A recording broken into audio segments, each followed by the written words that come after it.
Sodungi badi ani jushi chapsi mina khada delam Gangshontsang lerim zogyon wa Franz Matzner geji pödön legu kangi sishun delam hengang ki ngedön bache tamshen nanki la ani Gangshontsang namgyal cho the Swiss ki mayor and Bhutila Karpoche cho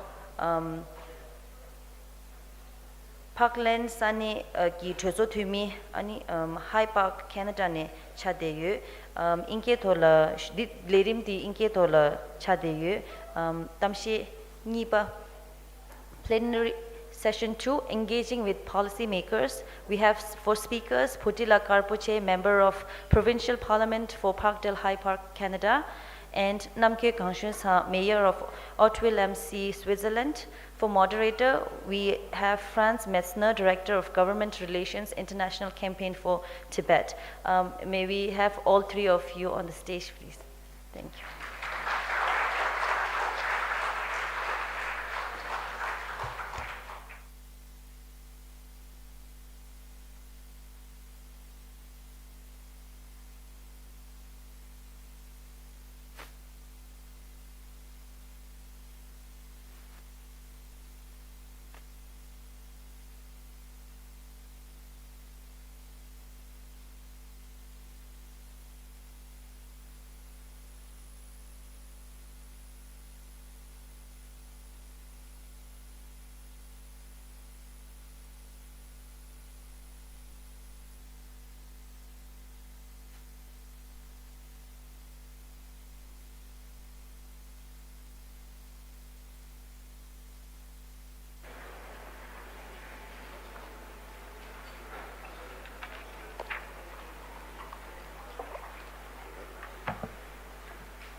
Is this on and working? Oh, there we go. Okay. So thank you very much, everybody, and thank you for our panelists. We are hoping that we can have a really engaged conversation and open up a lot of space for question and answer from all of you. So far, I think the questions we've had have been so sharp and put us and everybody else on their toes. So we appreciate that and hope we'll get to do that again. If I really spent all the time introducing the panelists and their accomplishments, the panel would be over. But we have, a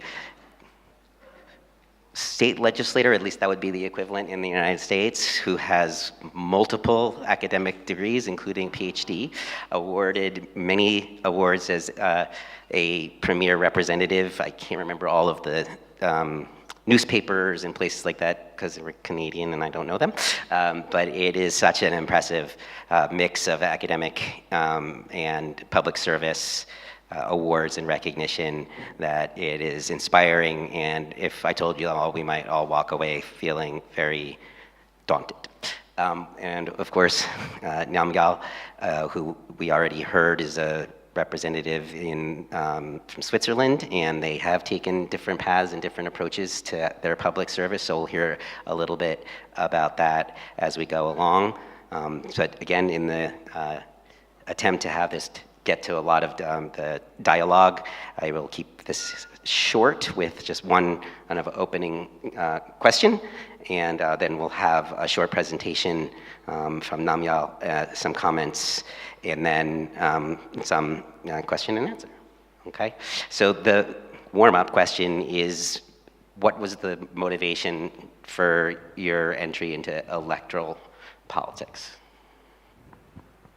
Anybody? Okay. Anybody. Okay, I can start. Good morning, everyone. So in 2018, when I got elected, of course, it was a historic moment in Canada.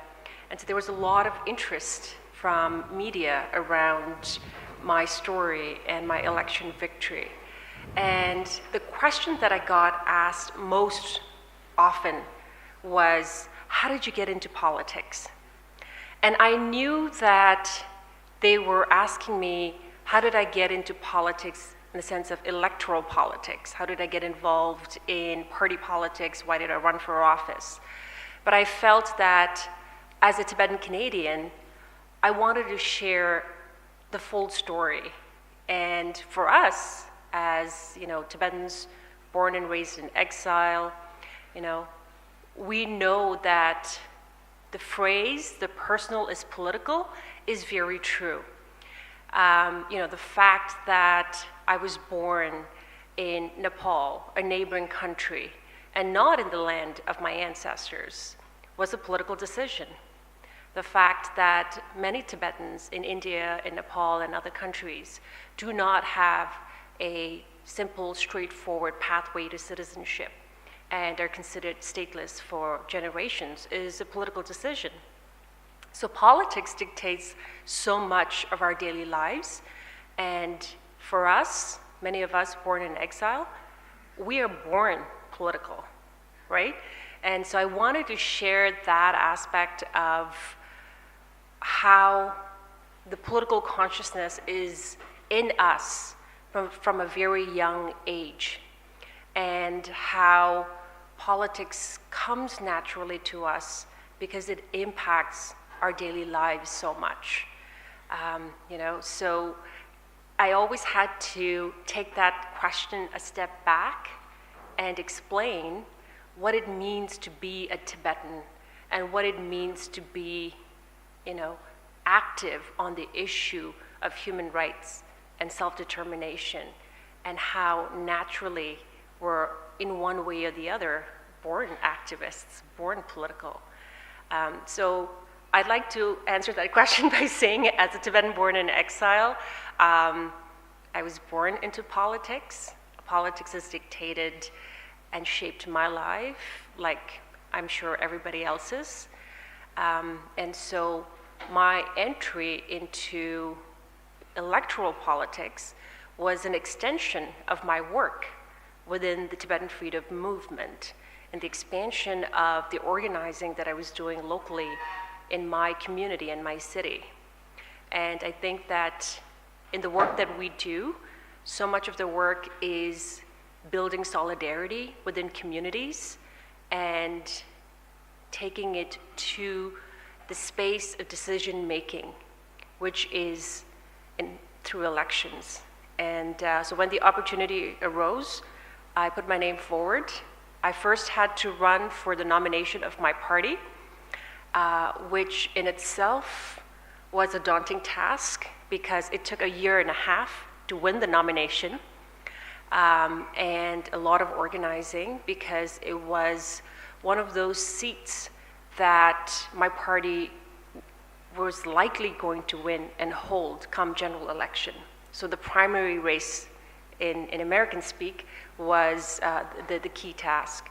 And so after a very long campaign, I was able to secure the nomination unanimously because by the end of it, everybody had either dropped out or endorsed me as the candidate. And then come election time, I managed to continue that campaigning and won my first time in 2018.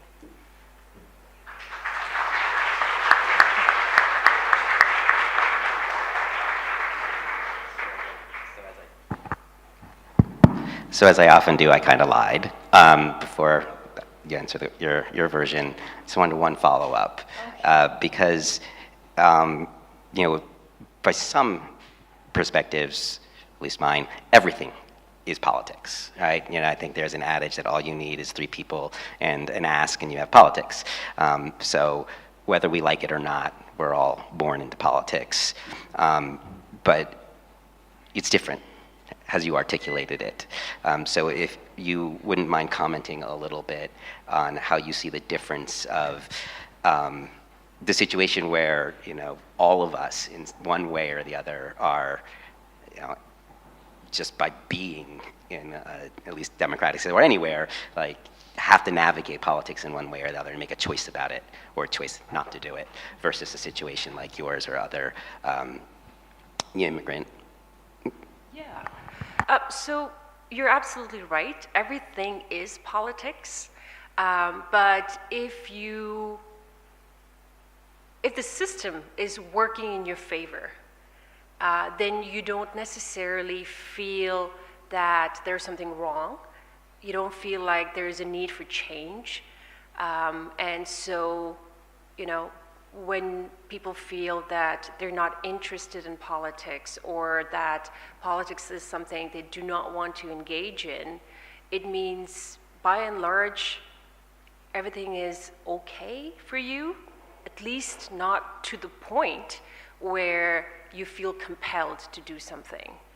This is very generalized view. It's not necessarily true to every person or community, but by and large, I think that if the status quo is not working in your favor, it's truly impacting the daily lives. And I mean in a very material way. People feel very compelled to take some sort of action or the other. And the moment you do that, you're now active in politics. And that action can look different to different people. There are so many ways you can, take action. But I think that for us as Tibetan people, and especially for many of us, born in exile or born away from where we were supposed to be, outside of Tibet, we feel that very strongly.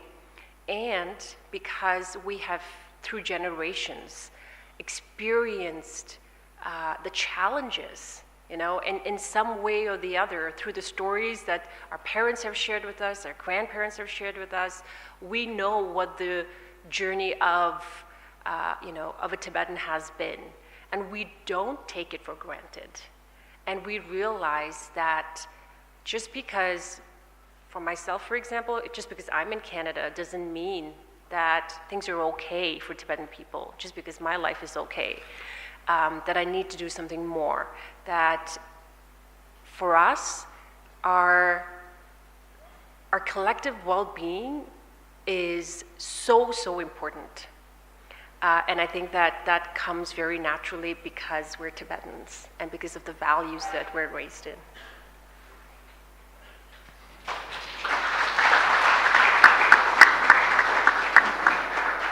Namgyal, do you want to take your crack at motivation, and then I know you have a presentation to deliver, so we can move on to that? Yeah, sure. Shall we? Test. Test again. Yeah, okay. All right. Can you hear me at the back? Wonderful. Yeah, actually, some of the answers were a part of my presentation, but I can answer now that the presentation will be a bit shorter later. Yeah. First of all, it's a great honor to be here with you guys and with Kungekasur Tempala, Gishelaktola, all the guests, speakers, presenters, moderators, and of course, all of you guys, the participants. It's been a privilege to be here. Very happy to be here. So many young fellow Tibetans, 13 countries. It is awesome, seriously. The question was about my motivation, right? Must not miss that one. Actually, I was born in Switzerland. I was raised in Switzerland, and I never really planned to become a politician, to be honest. Actually, I'm not a real politician. I'm a part-time politician because the system in Switzerland is slightly different. We have this militia system, which means I have a job, an occupation. I work at the Zürcher Kantonalbank, a Swiss bank in Zurich. And alongside with my job and my family and my kids, my wife, I'm a part-time mayor in Switzerland. So I'm like a semi-professional politician, maybe, at most. Anyway, the first Tibetans arrived in Oetwil am See, where I live in my hometown, 60 years ago. That was back in 1964. And 30 years later, I remember, that was in 1994, that was a big party in our hometown, big event called 30 Years Tibetans in Oetwil am See. 10 years later, in 2004, there was another big event, huge. The hall was packed with people, Tibetans, Swiss politicians, the Swiss Red Cross, and so on, all the Tibetan organizations. And that event was called 40 Years Tibetans in Oetwil am See. So the Tibetan community in Oetwil am See, under the leadership, I would say, of my dad, we said, okay, in 10 years, 50 years, Tibetans in Oetwil, we will do another big event.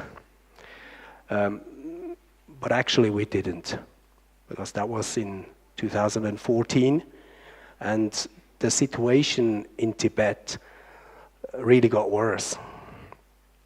You know, with 2008, 9, all the self-immolations and so on. And we had a discussion within the Tibetan community in Oetwil, and we said, maybe it's not the time to party, not the time to drink, dance, and have a good time.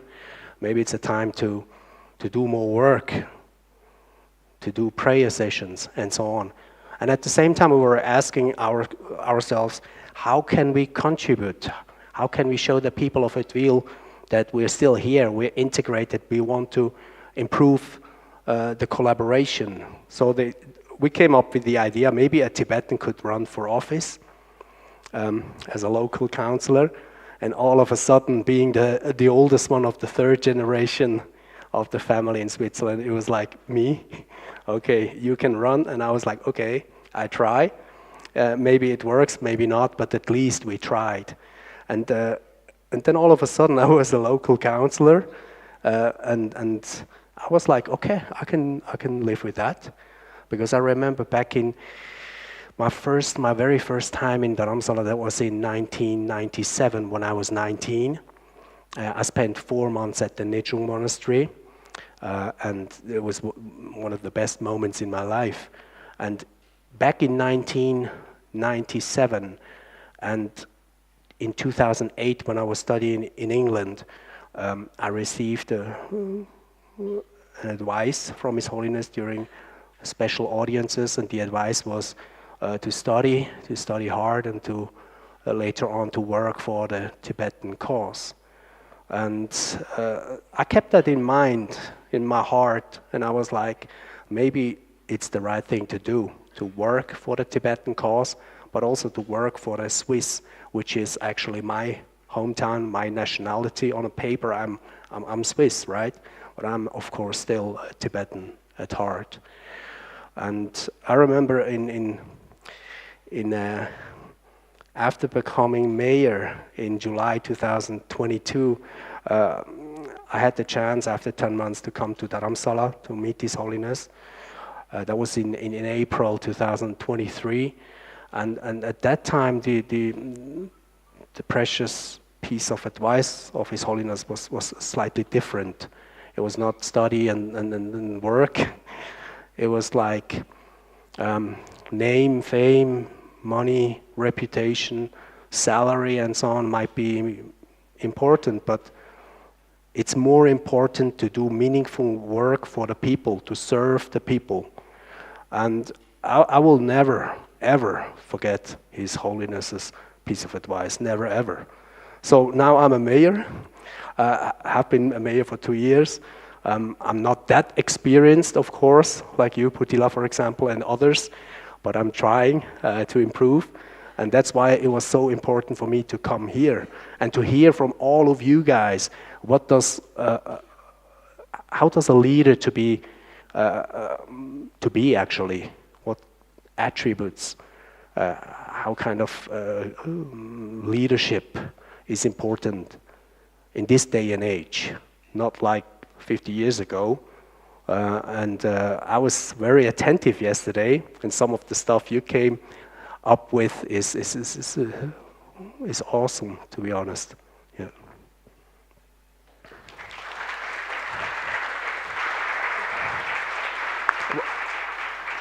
It was a bit too long, sorry. So it sounds like we could just skip your presentation. No, just kidding. Yeah, we could do that. I think we'll leave the stage and leave you to your PowerPoint presentation, and then shall we start? Yeah. Okay.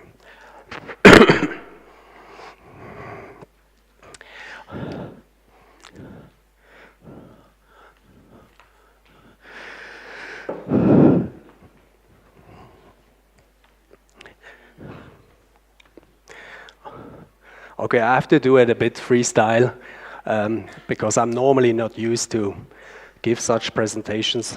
Normally I hold my speeches in German, and normally I have the screens behind my back so I can stand up the speaker's desk at the podium and present. But here it's a bit difficult because the stage is behind the screens, and I wish to see the slides I'm showing you, so that's why I'll be moving around a bit. Yeah. So I'll do it quite freestyle. I did the greeting already, actually, so I'll skip that one. This way, huh? Just briefly, it looks quite long, but I'll hurry up. I have like 5 different blocks. The first one is the opening, introductory remarks. I think I already did that one. The second block is, and that's quite important, I think, is block 2. I will explain briefly the political system in Switzerland. I think that's important to know because it is sort of different. The next one is our topic, engaging with policymakers, followed by the next block, recommendations, do's and don'ts. And here I would like to stress the word personal recommendations, because these are personal based on my experiences I made during the last 2 years as a mayor, not based on any literature, statistics, or empirical studies, and so on. And the block 5 is quite important to me because even though I'm quite new to the job, I had the opportunity to do some networking, to get involved with policymakers, and I have a few pictures which show what I was doing the last 2 days, more or less. Yeah, I did like 4 levels, like level 1, 2, 3, and 4. That's something I sort of invented. That's not an official term. I just thought maybe later when showing the pictures it is a bit easier for you guys to understand, oh, okay, that was in Bern where the ministers are. Oh, that was in his hometown in Oetwil am See. Yeah. And at the end, summary and closing.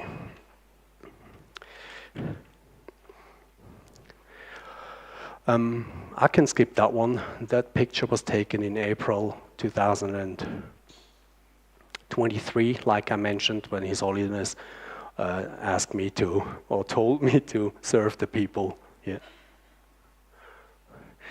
Switzerland and its political system is different. Switzerland is quite a small country in Europe. I mean, the population is only 8.8 million, which is quite tiny.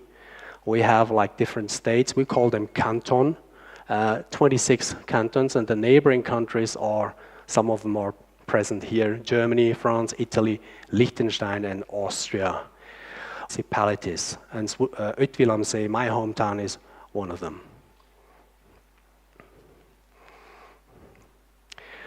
Next one is our confederation, Federal Bern, the capital city of Switzerland. That's where our GTUs are, our National Council, the Council of States, overall a total of 246 parliamentarians. The Federal Council is there, our executives, we also call them ministers, 7 of them, and Federal Court is not in Bern, is in Lausanne, yeah, in the French part of Switzerland. Actually important or quite interesting is in Bern, at the National and Council of States, we have a group, a parliamentarian group for Tibet, which consists of about 30 parliamentarians. You will see some of the pictures later, presidents and so on. The next level, one lower, is state level, canton. I live in the canton of Zurich. It is the canton with the highest population, approximately 1.6 million people. It is a lot for us in Switzerland. For you guys, probably it's just small. I just realized that the population in New Delhi, Delhi is about 30 million or even more, and the whole of Switzerland is 8.8, so we're really small. We have the legislative the cantonal parliament with 180 cantonal councillors. You will see some of them later on in the photographs. And the government council, 7 executives. We also call them ministers in Zurich. And one of them, Sikion Pembacerila mentioned yesterday, is Mario Fehr, a long-term supporter and ally of Tibet and His Holiness. You will see him later on. There's one picture they took 25 years ago, and there's one we took 1 month ago. He's still with us. And yeah, High Court, I skipped that one. Now we break it down to level 3, the district of Meilen. Meilen is the capital city in our district. The whole canton of Zurich counts 12 districts, and one of them is the district of Meilen at the lake of Zurich. There are 11 municipalities, and one of them is Oetwil am See. So there are 11 mayors and 11 directors. Yeah. And here it's interesting to know that, I mean, the topic is engaging with policymakers, right? And us, the 11 mayors, we have regular meetings together 4 times a year at least, and we call it the conference of the district of Meilen. The last one was in June, actually, and I asked my colleagues, hey, maybe you should take a picture because I'm going to India, and the topic is engaging with policymakers. So I would like to show a picture of you guys, of my colleagues, my fellow mayors, and they all agreed. Yeah. All right. So we break it down to level 4. That's us, actually, the municipality of Oetwil am See. The Swiss, they're normally quite precise, like our watches and so on. So we know that as of the 31st of December 2023, the population in Oetwil am See was 5,075. They're quite precise. The legislative is the municipal assembly. 4 times a year we're holding this meeting, and the people of Oetwil am See, they can decide with us. For example, every year in December there's the budget meeting. So us, the local councillors, we come up with a budget, but at the end, actually, it's the people who decide, is this budget okay or not? So this process is quite tricky, actually, and quite, well, demanding for the politicians. Yeah.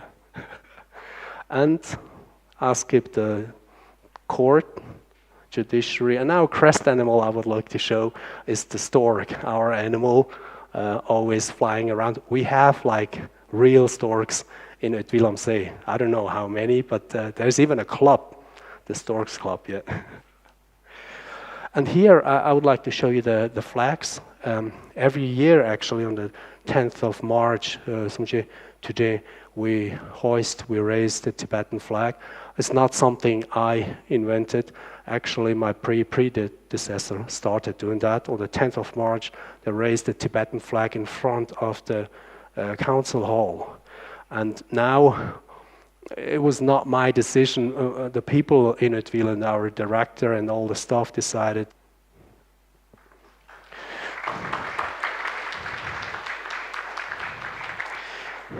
Coming to my team, just briefly, we are a guys-only club at the moment. I'm so happy that the participants here, 60% is female, and that's good, because I'm always saying, I'm in my 10th year now, and I was saying, we need the young generation standing up. We need younger local councillors, and we need female local councillors.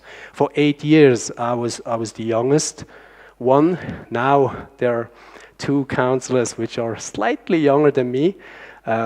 In between, there was even a woman, but she moved away actually after 2 months. She got elected, she changed the canton, and if you move away, you have to step down, of course.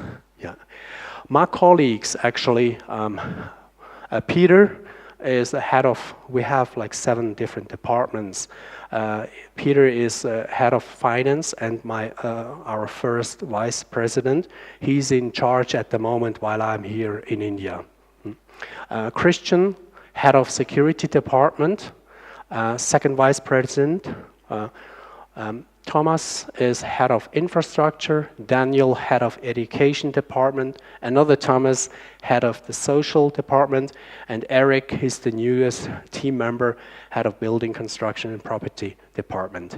So that's our team. Our term is from 2022 until 2026, and next term will be 26 till 30. Actually, my role is I'm head of the presidential department, and in addition to that, I'm in charge of the staff, together with my director, all the meetings of the local council, and also the meetings of the assembly, and representing Oetwil am See to the outside world, actually.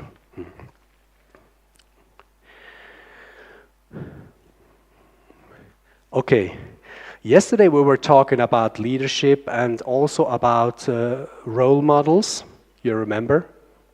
And I was like saying my colleague, of course, my main role model, like probably most of you guys or everyone here, is His Holiness, the Dalai Lama.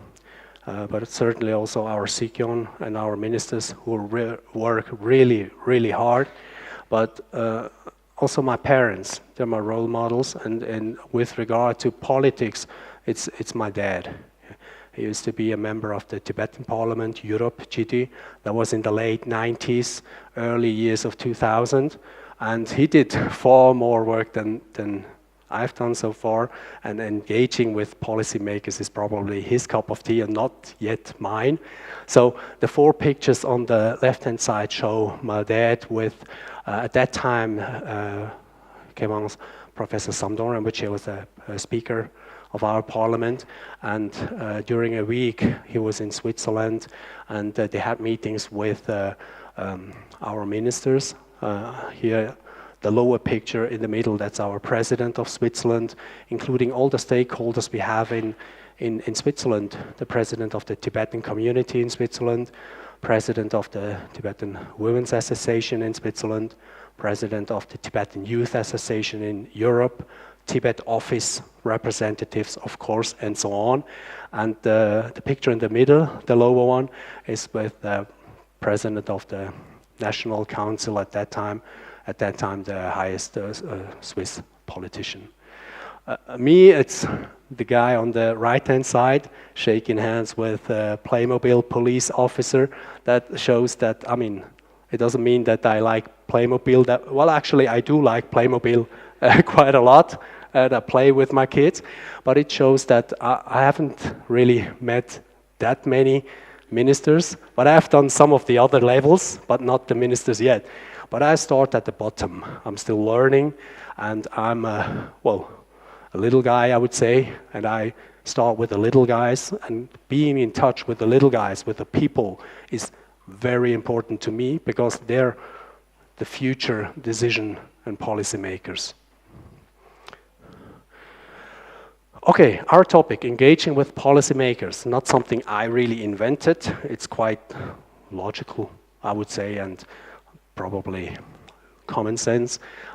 Getting to know each other, I think, is very important when networking with other politicians. But how do I do that? I mean, public events. There are so many public political events in Zurich. I can't really attend them all because I still have a job in Zurich. I work at the bank. But actually there are a lot of opportunities to meet and engage with other politicians. I think that's quite important. But other means are, for example, also through social media. That's very helpful. Yeah. Maintaining contacts and building trust. I mean, I think it's very important to have a continuous interaction with the colleagues. Not only call them if you need something, like, oh, there's a problem, maybe you could help me. Once the problem is solved or you have achieved your goal, bye-bye, might see you next term. I think that's not the best way to do it. You have to maintain contacts and networking in political circles with other local councillors, national councillors, other mayors is quite important to me to keep that network. But it's not only being in touch with other mayors, it's also being in touch with the advisors maybe, deputies, staff, directors, that's also very important. Clarity and relevance in communication. Some of the politicians, not only in Switzerland, certainly in Canada, US, everywhere, they're very busy. I mean, you can't just call them and talk for half an hour or an hour. So you have to be quite to the point, clear, and I think that's very important. I had some of the calls just before coming here, and one of the Swiss national councillors was in Brussels at the meeting, and he said, I will give you a call, but I only have 15 minutes. And then it's really important to stick to the point. You can't just ask him, maybe 20, 25. No, he said 15, so he probably meant 15. Yeah. And long-term perspective, I think that's important. Mario Fehr, our minister in the canton of Zurich, and last year he was even the president of the ministers. He has been with us for over 20, probably almost 30 years. And I think it's very important to have a long-time goal and relationship with other politicians. And the last point I mentioned, being in touch with the people, the citizen-oriented approach is very important to me. Also with other or former local councillors, former mayors, that's important, but also maybe presidents of local clubs, communities. I think that's very important because they will, or they could be, the future policymakers. Yesterday we talked about attributes and adjectives and nouns with regard to leaders and leadership. And today I have listed some of the attributes and adjectives with regard to engaging with policymakers. I think you need to be active and proactive. Not only ask and contact someone now if you need something now. Think ahead. I mean, there's like a project. We need the support of a cantonal councillor, for example, soon, in 1 or 2 years maybe, and it would be wise to contact them in advance to prepare them, prepare them. Open-minded, honest, transparent. That was mentioned yesterday. Reliable. If you agree to meet someone or call someone at 4 o'clock, we call them at 4 o'clock and not at 5 o'clock saying, oh, I forgot, can we talk tomorrow? We don't do that. Neutral. Neutral is good. Neutral is diplomatic, especially when you're Swiss. Everything is neutral in Switzerland, or almost everything. So I try to do that one as well. Tolerant, yeah, and communicative. Again, here, face-to-face meetings are important. Online, Zoom, Teams, whatever, and social media, Facebook, WhatsApp statuses, LinkedIn, Insta, whatever. I must admit I'm no longer using Instagram and TikTok and so on because I can't really manage everything because I don't have that much stuff and I'm like a part-time politician. But I try to use like LinkedIn, Facebook, WhatsApp statuses. I do post a lot of Swiss stuff, of course, because I'm a Swiss politician, but almost half of the time, I must admit, I do post on Tibet. That's very important to me. I always said that I'm a Swiss politician. At meetings, I don't raise the topic of Tibet immediately. But if another politician asks me, like, are you from Tibet? I do answer proudly. And if there are follow-up questions, I do tell our story, of course. That has become added before coming here, thinking of the politicians in Dharamsala, thinking of you, Bhutila. I think it's important to establish and maintain contacts, not only in Switzerland, but internationally, Canada, the States, all different, the 13 different nationalities in here. I think that's important. I had the chance to meet some of the ministers and GDs and so on in April, and I think to keep the contact is important. Of course, I will definitely not call our ministers or Bhutila on a weekly basis. That's not realistic. And that's not important. I mean, we have stuff to do, plenty of stuff. But to have a network is very helpful and very important to us. So that's why I sort of have a wish. Let's keep in touch. Let's work together for the Tibetan cause. Okay, I skipped that one. Personal recommendations. Personal. You might disagree, but they sort of work for me. Research before the meeting. So if you call someone or meet someone, please do the research. I think that's important. I have met someone who did the research, but not that thoroughly, I think. The person just introduced herself actually and said, oh, you're the mayor and you're a member of the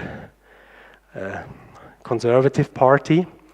I have read all about you. And I was like, okay, that's good. Yeah, actually, I have no party. I'm independent. And I'm not a conservative one. Actually, she even mentioned the one which is a bit more right-wing, not liking, well, foreigners and so on. And I was like, look at me, I'm a Tibetan. Sort of doesn't really match. But I think, doing the research before networking and engaging with others, that is a good idea. Clear communication, I skipped that one. I mentioned it already. Long-term relations, I skipped that one as well. And respect the time constraints, appointments, and so on. And the last one I haven't mentioned so far, invite for a drink, cup of tea, or lunch or dinner. I think that's very handy. Within the my own town or the district, it works fine. The canton of Zurich sort of works as well. The national level, it doesn't work. I mean, I don't drive all the way to Bern or Geneva to grab a cup of coffee with someone. Yeah. In that case, maybe an online session will be come in more handy. The do's and the don'ts. Here the don'ts, being unprepared. I think that being unprepared means not really respecting the other one. Aggressive approach, being too demanding, that can be tricky. If you meet someone and after the introduction you start telling, you could provide me with this, and maybe you could help me with this, and could you invite me to this event? It might be helpful to me. I mean, that's not a good idea to do. Providing and demanding too much information if the other one, the policymaker, is busy. And don't provide too much information which is actually useless. Yeah. Save time, save energy. Avoid one-sidedness, avoid me. Yesterday we had, we did discuss the leaders, and in the past maybe it was like I rule alone, me, I'm the greatest, I'm the biggest, I dominate and so on, but these times are probably gone, I would say. So me, well, not everywhere, I agree, Franz. Yeah, maybe in certain countries it is quite helpful to be dominating, yeah, but not in Switzerland, I can tell you. My predecessor, my mayor, who was in the local council with me, he was a very tough guy, and at the end of the day, he often said like, okay, I will decide because I'm the boss. And I was like, ooh, I don't know. I think the people who vote us, the people we serve, they're the boss, I think. Yeah. And they decided, and he's no longer the mayor. Yeah. Making unrealistic demands, discussing the impossible, save your energy for the both of you. Don't even start it. Yeah. Which doesn't mean, I mean, something which is not possible can be turned into something which is possible, but use common sense. I mean, certain points you just shouldn't mention. I would never ever go to another high politician and say, for example, I mean, during the COVID pandemic, it was really tough for my people of Oetwil. Some of them, they lost their jobs. Maybe we could cut the taxes for 10 years for Oetwil am See. I would never ever request such a thing. That's a completely waste of time because everybody has to pay taxes and everybody went through the COVID pandemic. Just an example. Try not to get involved with politicians who you consider to be bala bala. I just wrote bala bala because I didn't want to write a very rude word. I mean, we say bala bala in Swiss German. Do you know what it means? Yeah, blah blah. I mean, don't get involved with people who you think are idiots. Yeah, yeah. Because there are strong politicians, powerful, rich. It might be handy, you know, to meet them and then have a chat with them and go for dinner and so on. It might be handy, but you're selling yourself, right? So if you think they're not worthwhile spending time with, they're bala bala. Skip them. You don't need them. Yeah. And I think by following these do's and don'ts, well, they work for me. It is actually possible to get in touch with policymakers and to extend your network, which will have an impact on the political processes. Okay, impressions. Do I have some time left? Okay, I hurry up, sorry. The different levels. Top right corner, I mentioned the level. That's Federal Bern. That was actually on the 29th of April this year with Gunge Sikion Pembatsiringla. He was in Switzerland, and we met some of the Swiss parliamentarians and the parliamentary group for Tibet. The Gunge Sikion in the middle, and I can see Gunge Tönje, Gunge Chilichigula, head of the Tibet office in Geneva, and I can see the co-presidents of the parliamentarian group, Nick Cooker, who has his roots in India. He's actually from India. He was adopted when he was a kid, and other parliamentarians, including different organizations. And here, that's Ngendu Gyatsola, our the president of the Tibetan community in Switzerland and Liechtenstein. I won't mention everyone now because we don't have plenty of time. Actually, I had the chance to have a chat with our president of the Tibetan community in Switzerland and in Liechtenstein, and he sends his warm regards to all of you. Yeah, that was important to him, and I will, of course, do that.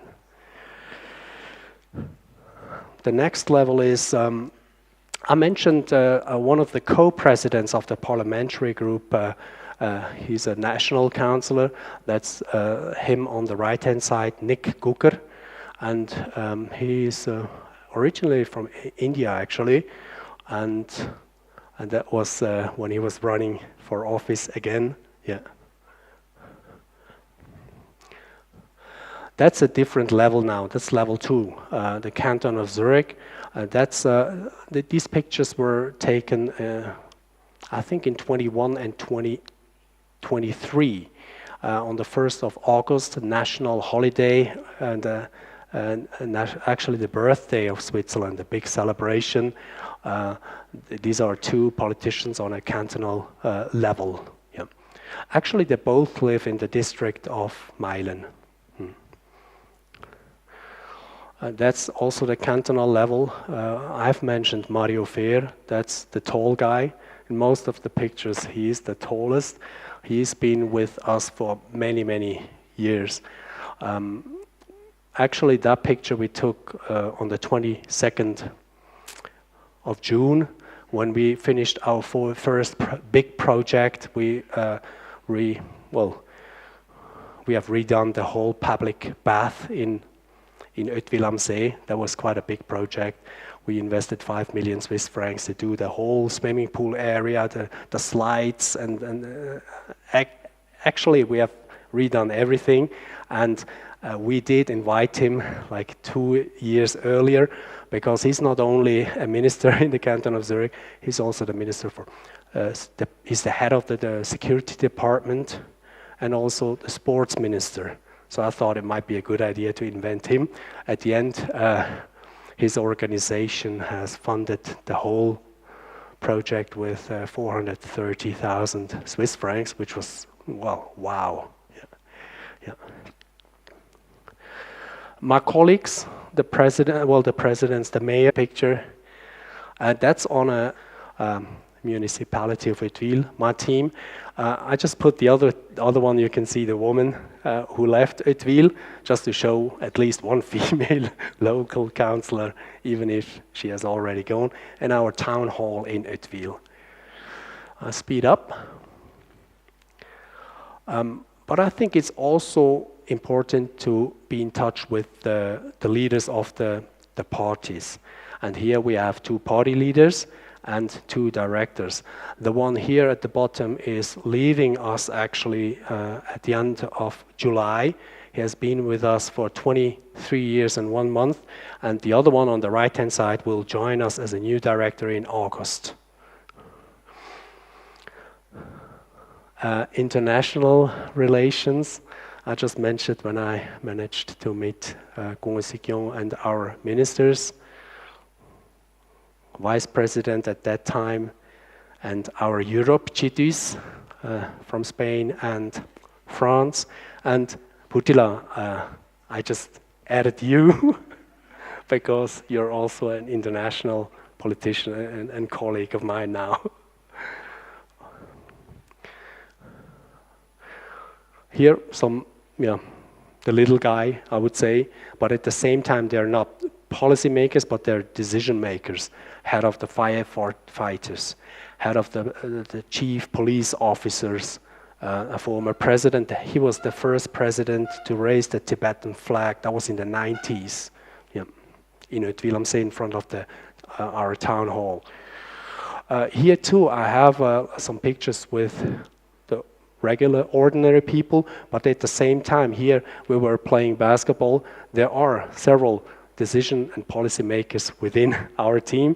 Well, I call it team. We have only played once, actually. Yeah, that was quite tiring. And here, I think I mentioned it's also important to keep in touch with former politicians. Here, one of my colleagues who fell ill and was at hospital, and I thought he has served us in Oetwil, and he's in hospital now. That's why I can show him the respect and pay him a visit. Yeah. And after winning, actually, mayor's office, I thought I could, after putting all the posters while campaigning, I thought I could just add in German, in yellow actually, Danke, thanks, and Dashidelek, just to say thank you to the real boss, the people of Oetwil am See.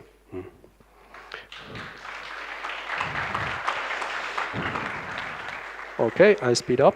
Summary, I speed up. Engaging, networking with policy. You can read it actually. Can you read it at the back? I just pick one, which is important to me. Maybe mutual respect, patience, commitment, openness. Mutual respect is important. If you get engaged with other politicians, respect them and you will get the respect backwards. Closing. I skipped the first one. I just wanted to say thank you that you have given me the opportunity to be with all of you.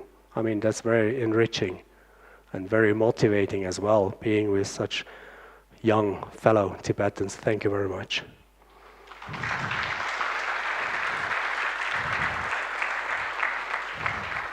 Let us keep in touch.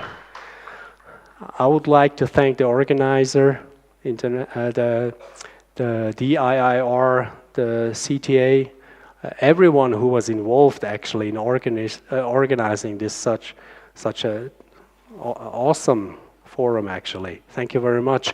And last but certainly not least, I would like to wish His Holiness a swift recovery after his knee operation, and long live His Holiness, and long live. Long live His Holiness. Pyjalo.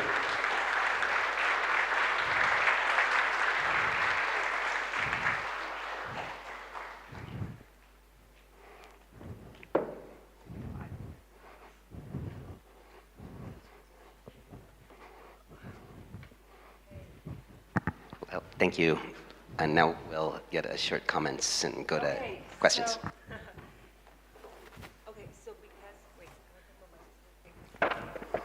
Is it working now? Okay, great. Okay, so we don't have too much time left, so I'll keep my comments pretty short. So because the topic is engaging policymakers and the theme for the forum being empowering voices and inspiring action, I thought what I would offer all of you is 5 items for you to think about and to take action. The first is get to know your elected reps, and I mean every level, know who represents you. You've heard the phrase, all politics is local. And at the end of the day, no matter what your elected representative is doing at the national, international stage, it is you as a constituent who gets to vote for or against them, and their service has to be to represent you and earn your vote. So it is extremely important, whether it is simply emailing them, calling them, attending events that they host, introduce yourself. Make sure that not only you know them, but that they know you as well. That relationship is very, very important. And I think that the first step towards finding the champions, among representatives is to get to know who they are. So that's number 1. Number 2, I would say, advocacy is not a one-time thing. It's not just Tibet Lobby Day. It's not just March 10th protests. It's year-round. And so one of the things that you have to do is to keep that relationship and to make sure that your elected representatives know what is going on.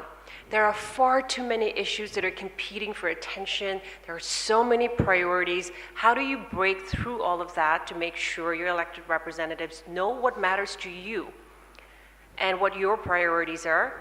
If you don't share that, they're not going to know it.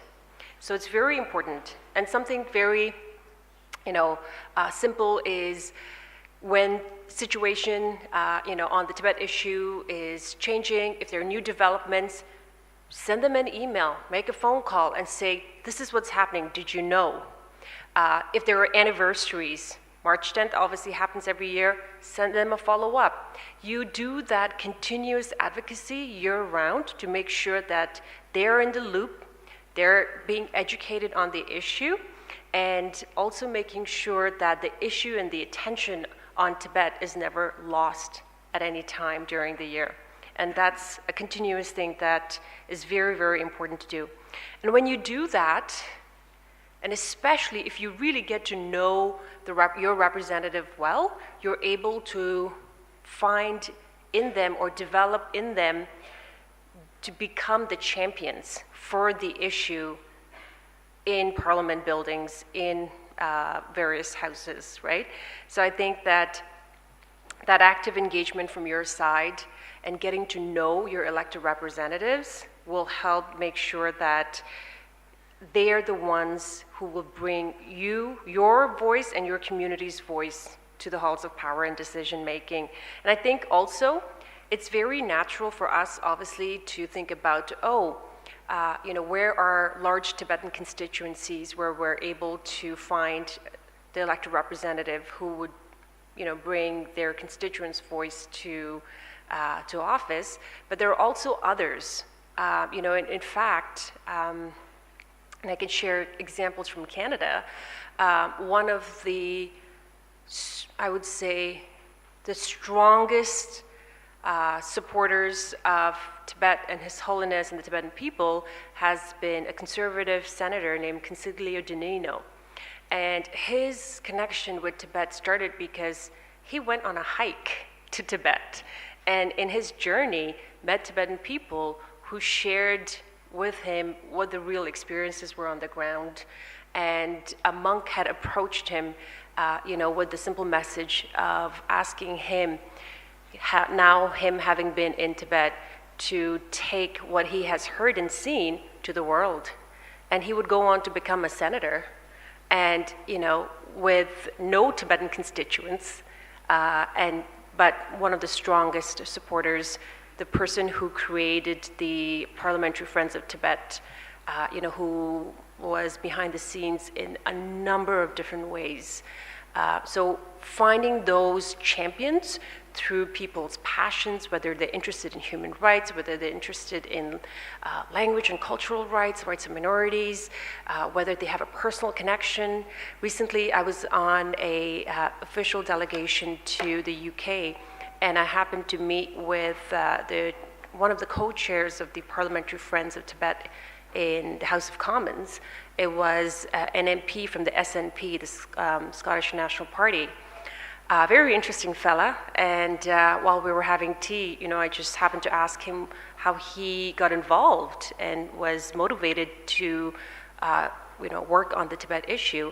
And it's because, again, he said he went, when he was younger, in his 20s, he went motorcycling in the Himalayas, and it's those kinds of connections. There are all these people, we have to just know and find those people who go on or who are already elected representatives to become the champions, because they have seen and experienced, the issue in various ways, and they have a certain motivation that we can truly cultivate to be the voices that can speak boldly and clearly on the issue. So that's number 3, is finding and creating those champions. I will add a caveat to that, which is be careful of where you lend your support as well, and what kinds of actions they take or do not take. So there is obviously a lot of tokenism that goes around. You will find there are politicians who will wear their chuba, come celebrate Losar. They're there for the good times, but not, and then they draw the line and don't, take actual position or do meaningful work when it comes to the politics of Tibet, right? So know and, very deliberately understand whether the support has any sort of, whether it's superficial or whether it truly is grounded on something of, of deep mutual understanding on the issue and of benefit to the community. So that's a caveat that I will add. And the 4th point I will add is organize. Organize, organize, organize. I cannot stress that enough, especially locally. Again, all politics is local. And all of us, we don't live single issue lives, right? Tibetans in India, in Nepal, in North America, we have the same kinds of struggles that that others are experiencing, whether it's housing issues, whether it's, workers' rights issues. And so when we organize on issues beyond just the Tibet issue, we're able to lend solidarity. And when we lend solidarity, we receive solidarity. And that kind of relationship building at a very grassroots level, at the community level, will bring people to the Tibetan movement, will bring people to understand where we come from. And when we have that support, then all of a sudden, a large section of the constituency, beyond just the Tibetan community, supports the Tibet issue, which puts further pressure on elected representatives to actually do the right thing and to take action and move things forward on the issue of Tibet. So I think that is extremely important, is to organize locally with community organizations and members of community. The 5th thing the 5th and last, is to understand that, of course, change doesn't happen overnight. Sometimes it can appear that way, but it is truly a result of perseverance and doing the work for the long term. Really, I cannot stress this enough. There's no shortcut, and so when you do the work, then you are in a position to be able to take advantage of opportunities, of windows of opportunities that open up. And when they do open up is when a lot of advancements, whether it's bills that get passed in the House or motions. So for example, in Canada recently in the House of Commons, a motion passed, and it was actually brought forward by an MP who belongs to the Bloc Québécois party. Now, the Bloc represents is a party that is from the province of Quebec, and in many ways they are natural allies because they too are very strong on language rights, cultural rights within Canada, but they do not have Tibetan constituencies, one, and two, the leading national advocacy organization in Canada, which is the Canada-Tibet Committee, had been working in building solidarity and a relationship with the Bloc Québécois party for a number of years. And it was a result of that a Bloc MP put forward the motion, which passed through unanimous support. Again, by the time majority of the people heard about it, it was, oh, the motion was brought forward, it happened during Tibet Lobby Day. It seemed like, a recent effort, but actually it had been years in the making. So understanding that work has to be done, there's no shortcut to it, you have to persevere, and then being in a position to be able to take advantage when those opportunities come forward. It is very, very easy, and I think it's actually the lazy way to, just work on simply building relationships with the representatives of the party in power. It's actually quite short-sighted. It's not just the Tibetan organizations, it's actually something that a lot of groups make mistake on. On an issue like Tibet, we have to build a broad coalition of support. It is very important that we have bipartisan or multi-partisan support in the Canadian context. And so, working with all parties is very important instead of just with the party in power. It's politics. One day you're in, the next day you're out. And so doing that work in a balanced way and to make sure that you're not favoring one over the other in terms of political stripes, but rather you are favoring or supporting people who truly speak to the issue well, is very, very important. We have to think about it in the long term.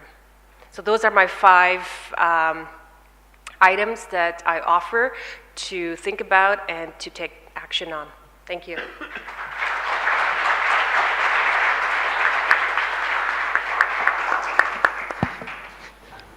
All right, thank you both. So we did back ourselves in pretty closely to lunch, which is the worst possible thing to do because you're all hungry. But I'm the moderator, so it's my fault.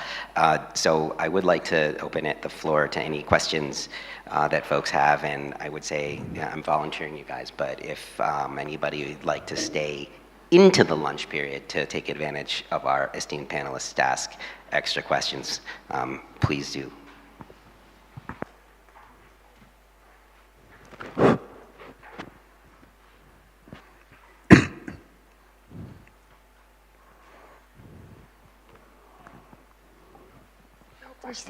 I'm Bhutila, and I have a question. So, as a Tibetan, being Canadian and being Swiss, how do you balance the Tibetan interests with that of your Canadian and Oetwil people, I guess? That's my question. Thank you. How do you battle? Balance. Oh, balance. So, I think, Namgyal mentioned it during his presentation, and it's true for me too. I'm a Canadian politician, so my interest is the interest of Canada and Canadians. And more specifically, my priority is my constituents of Parkdale-High Park. These are the people who voted me in. These are the people I serve directly. Now, having said that, because of who I am as a Tibetan Canadian, I have a much deeper and nuanced understanding of the geopolitics of Asia. I am able to offer ways in which Canada and Canadians should approach our relationship with China and the Chinese government. And in doing that, I think would serve both the Canadian people and the Tibetan community and the cause. For me, very specifically, it is also, it actually works out well in the sense that the riding or district that I represent also has a Tibetan community. And so my responsibilities to my constituents include the Tibetan community and representing them and their priorities in the House. And which is why I was able to, and did bring forward the legislation to recognize July as Tibetan Heritage Month in Ontario, which passed through unanimous support in the legislature, and able to create, modeled after the federal level, the Ontario Parliamentary Friends of Tibet. We have a summer program for students. So all of the work that I'm doing, works well because also I have a sizable Tibetan community who I represent.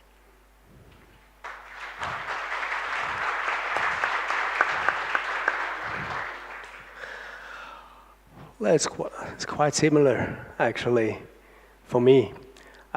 What I do actually is I do also represent Tibet, but first and foremost, I'm here to serve the people of Oetwil am See, and if possible, the people in the district of Meilen or the canton of Zurich. And within our town hall, for example, the only place which is Tibetan actually is my office. The pictures, for example, I have a picture of a famous artist in Oetwil, but I have, of course, on the very first day, I've put a picture of His Holiness, of course. I have a Tangajigye. That's very important to me. And of course, normally the people, they're not inside my office, but on a regular basis, actually every month, once a month, Thursdays, the people of Oetwil, they can make an appointment, and then our team gives the opportunity to meet me 30 minutes each, like quite short-term time slots, and they come to my office, and once they sit down, they realize, oh, I think he really is Tibetan. That's the only spot within the town hall which is Tibetan, and I show it proudly. Outside my office, all the meeting rooms and so on, I didn't touch them because that would look a bit too strange, and that would maybe look maybe a bit too aggressive, I think, because I'm still here to serve the people of Oetwil and the Swiss people. Yeah, that's important to me.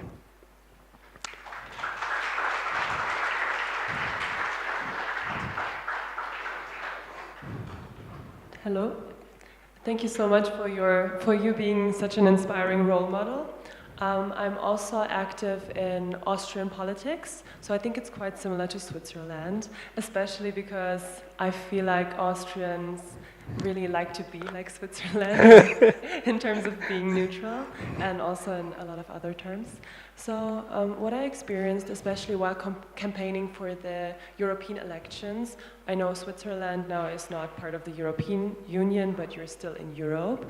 And as all of us have seen, almost every country voted for the right-wing parties, right? And what I experienced is when talking to the citizen of Austria and also in Germany, we have elections coming up and people are scared of getting involved in foreign affairs. So I'm focused on education and foreign affairs, and everyone says, stop supporting Ukraine, stop supporting whatever you're supporting if it's not a national topic. Because they want to be neutral, simply because they are scared of war. Right? We want to live peacefully, and in Europe I feel like the fear of war became so strong that it's a very sensitive topic now, talking about Tibet inside of Parliament. And I know it's important, and I know most members of Parliament support us and the Tibetan cause, but they don't want to lose the elections and they don't want to lose voters who are scared of war. So what is your advice when talking to MPs and also when talking to citizens, because there may be more Tibetans who are also active in their political parties in the countries of residency, how should we make sure that people feel safe while still advocating the Tibetan cause?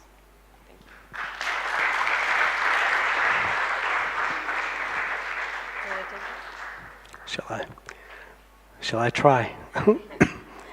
Yeah, like I said, it's a tough one actually. Like I said, being Swiss and being neutral. But I mean, I can share my opinion with you guys, of course. I'm quite open-minded. That's my personal opinion. And if someone needs help and we're able to help, I think it's the right thing to do. Of course, in Switzerland as well, foreign affairs, European Union, that's a hot topic, and we will probably never agree on that one. Half says yes, and the other half says no. My personal opinion is to be open-minded and to collaborate with neighboring countries, with countries within the European Union, is not wrong. We can still be, I mean, independent. We can still be neutral. We can still be Swiss. And even if we help people who are in a poor position, I mean, we can live peacefully. Apart from that, actually, there are nations, I assume, on this planet, they live in peace, and all of a sudden the peace is gone. So I'm not too worried about it. If we can help, we do help, and if not, it's okay too. I mean, as a mayor, of course, once we make decisions in Oetwil, for example, we decide and we vote, and it's 4 yeses and 3 noes. Of course, I do communicate and support what my colleagues and I have decided, of course. So back in Oetwil, I would answer this question probably slightly different. But my personal opinion is never wrong to help, but I do know that a lot of people would maybe disagree. The same with the Tibetan issue. I mean, of course there are, I mean, the reputation of the Tibetans in Switzerland, and I assume in Austria, is good. Maybe it's even very good. I wouldn't say excellent, but very good. I'm pretty sure the reputation is good. That's thanks to His Holiness. That's thanks to our grandparents and parents. I keep saying that because that's true. The reputation in Switzerland, the reputation of Tibetans is not that good because the younger generations, such as myself, did fabulous work. No, it's thanks to His Holiness and thanks to our parents who did integrate and work in Switzerland. And the Tibetan issue, the cause of Tibet, there are a lot of supporters in Switzerland, but of course there are others who say, oh, again, the Tibetans. I know that there are even people, of course, within Oetwil am See, they say, oh, again, the Tibetan. Well, whether you like me or the Tibetans or not, it doesn't really matter. In 2022, you guys elected me, and if I'm, well, not really working for you guys, you have the time, you have the chance and opportunity to vote for someone else back in 2026. But generally speaking, I think, you know, it's always very difficult to agree on such hot issues, hot topics. Yeah. Sure. So the way that I have approached this issue is really meeting people where they're at and talking about what the impact of wars is on the ground to people, right? So for example, whatever happens, whether it's in the Middle East, whether it's in Ukraine and Russia, there are people in our own communities who have families back there, who feel very strongly because of their connections to the countries, and figure out ways in which we can actually be helpful to them in that moment. So for example, there's a lot of organizing that happens on the ground. In Parkdale-High Park, the area that I represent, for example, you know, many opened their doors for Ukrainian refugees to stay with them. You know, there's a lot of support in terms of fundraising and aid for Gaza.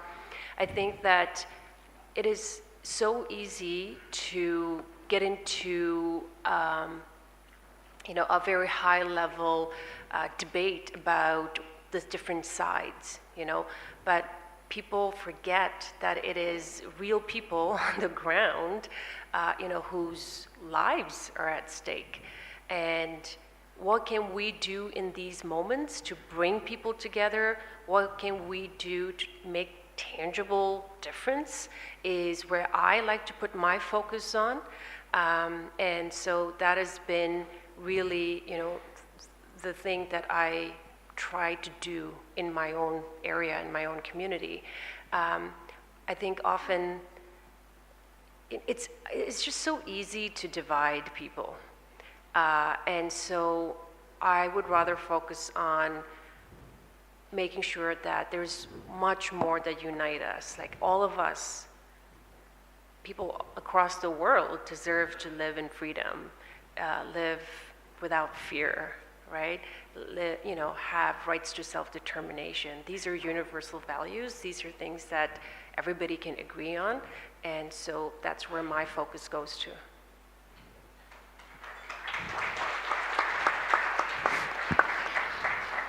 So I think we're going to have to make this the official last question, so let's do that. And then I think maybe we'll just have to break for lunch, but I'm, again, volunteering my panelists. I'm sure they'll be around and can answer, can talk to them.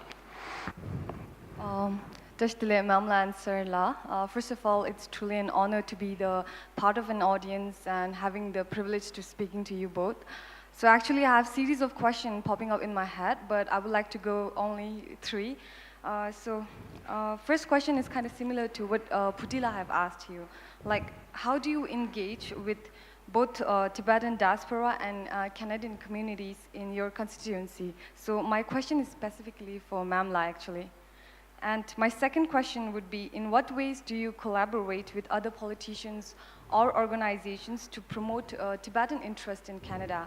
And my third question would be, like, what advice would you give to young Tibetan Canadian women who aspire to enter politics or leadership roles? Thank you.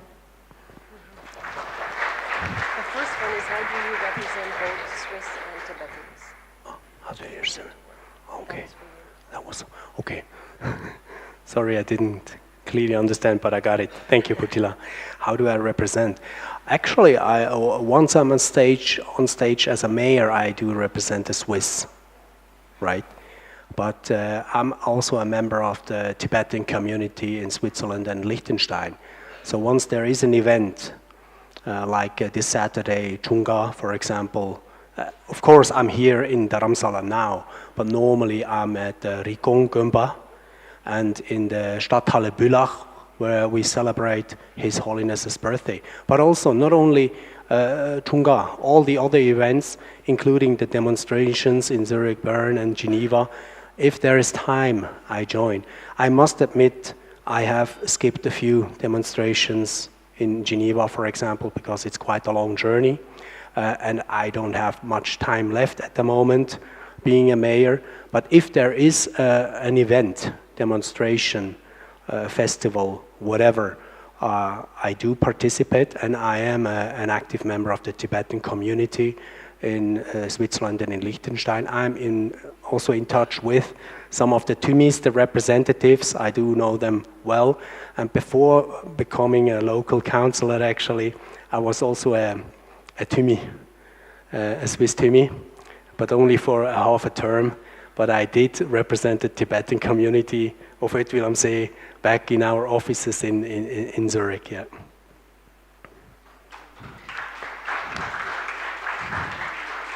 I can take the second part of your question about working across political parties. In fact, as I mentioned earlier with the Ontario Parliamentary Friends of Tibet program, we also host an annual Tibet Day at the Ontario Parliament. We have delegations, for example, recently the Sikyong and the North America representative visited the Ontario Parliament and had meetings with various cabinet ministers. So all of that would not be possible if there wasn't, cross-party support. And that doesn't just magically happen. You have to do the work. That's the work that I have been doing since I got elected in 2018. So it's been 6 years. Thankfully, there is already precedence in support for Tibet at various levels of government, and of course, for the lifetime of work that His Holiness has done, everybody understands, who we are, what our cause is all about. So I think that it's really more about just building on that work to maintain it, and to ensure that there are, again, very tangible things that benefit the community, such as the programs that build capacity for young people to get a behind-the-scenes look and understanding of how parliaments work, and hopefully not only get employment, but one day run for a political office themselves.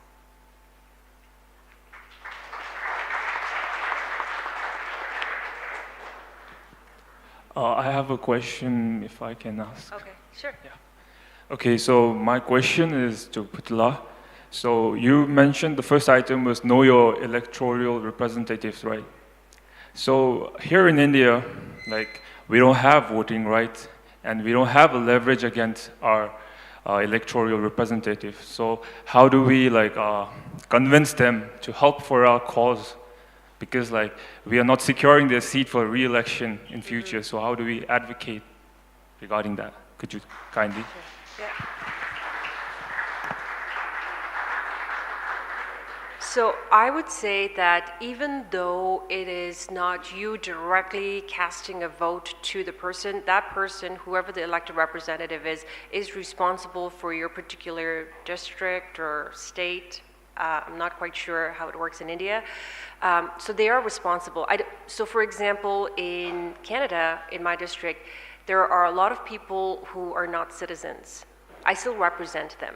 There are folks who are undocumented. I still represent them. I still have obligations to make sure that their well-being and needs are taken care of.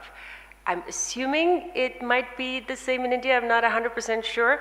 But still, nevertheless, these are the people who represent the very specific area that you might live or study in. My advice to you would be, regardless of that, still get to know them, because even though it is not necessarily your vote going towards, their re-election or, there are so many ways in which you can be useful and helpful, and also doing the work of actually educating them and making sure that they're aware of all of the developments and all of them. What happens is that if in a certain jurisdiction, they're able to pass a resolution or a motion, it is much easier for other jurisdictions to follow through. And depending on, the reception that might have had, it might be a factor in the person wanting to do something more, and knowing that there are Tibetans in their constituency, even though they might not be able to help vote directly, there's still something that can bring them, a cause or an issue that they can be champions on. Does that make sense? Okay.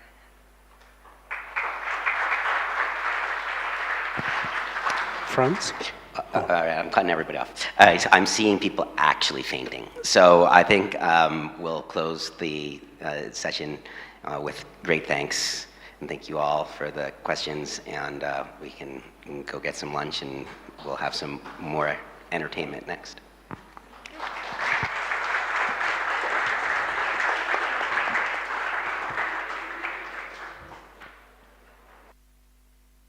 Hello. Yeah. Thank you so much to our speakers and moderator. May I request Lekshila to present, to thank everyone on the podium with the katak and a memento on behalf of everyone.